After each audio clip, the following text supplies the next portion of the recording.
ইউসিআরসি একটা খুবই পরিচিত মানুষের কাছে, বিশেষ করে বিপন্ন উদ্বাস্তু মানুষ যারা, বাস্তুহারা মানুষ যারা, তাদের প্রতি দায়বদ্ধ একটা সংগঠন হিসেবে গড়ে উঠেছে 1950 সাল 12ই আগস্ট, স্বাধীনতার ঠিক পরে।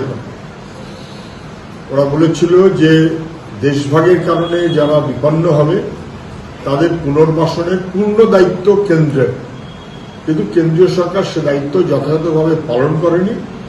মানুষ নিজেরা নিজেদের ভবিষ্যৎ খুঁজে নিয়েছেন, শিক্ষা, কাজ, জীবিকা, বেঁচে থাকা, বড় হওয়া, নানান কষ্টের মধ্যে সেসব অবর্ণনীয়।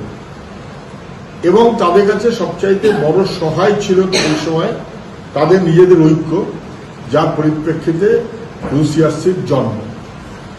এবং এই 75 বছর পার হয়ে গেল, এই সময়ের মধ্যে ক্রমশ নানান লড়াইয়ের মধ্য দিয়ে তারা এগিয়েছে। এবং পশ্চিমবাংলার প্রথম সবাইকে একসাথে নিয়ে লড়াই যুক্ত ফ্রন্টের কনসেপ্ট ইউসিআরসি, গোটা ভারতবর্ষে প্রথম একেবারে নিঃশর্ত দলিল ইউসিআরসি, বামফ্রন্ট ইউসিআরসি আন্দোলন, উচ্ছেদের বিরুদ্ধে, দখলদারির কে উচ্ছেদ করে দেবো, সেই উচ্ছেদের বিরুদ্ধে রুখে দাঁড়ানো ইউসিআরসি সবার পিছনে ছিল লাল ঝান্ডা।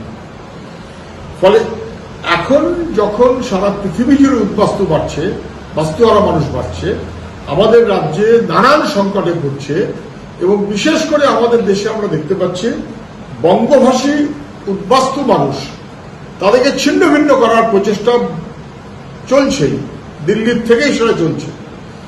বিভিন্ন জায়গায় ছড়িয়ে গেছে উদ্বাস্তুরা, তাদের ভাষা, সংস্কৃতি, এই সমস্ত কিছুকে ছিন্ন ভিন্ন করার প্রচেষ্টা চলছে।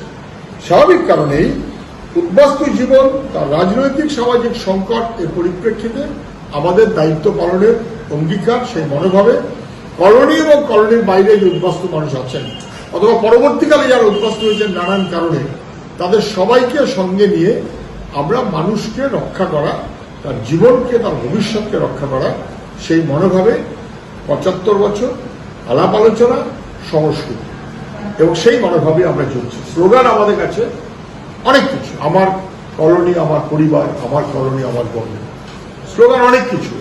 সুকান্ত, এ বিশ্বকে শিশুর বাসযোগ্য করে যাব আমি, নবজাতকের কাছে এ আমার দৃঢ় অঙ্গীকার। উদ্বাস্তু মানুষের লড়াইয়ের মধ্য দিয়ে ভবিষ্যতের প্রজন্মের প্রতি দায়, উদ্বাস্তু অনুদ্বাস্তু সব মিলিয়ে ঐক্যবদ্ধ, এই মনোভাবে চলবার জন্য শপথ। 75 বছরের উৎসবে আপনারা সবাই আসুন, আপনাদের মারফত সবাইকে আমন্ত্রণ।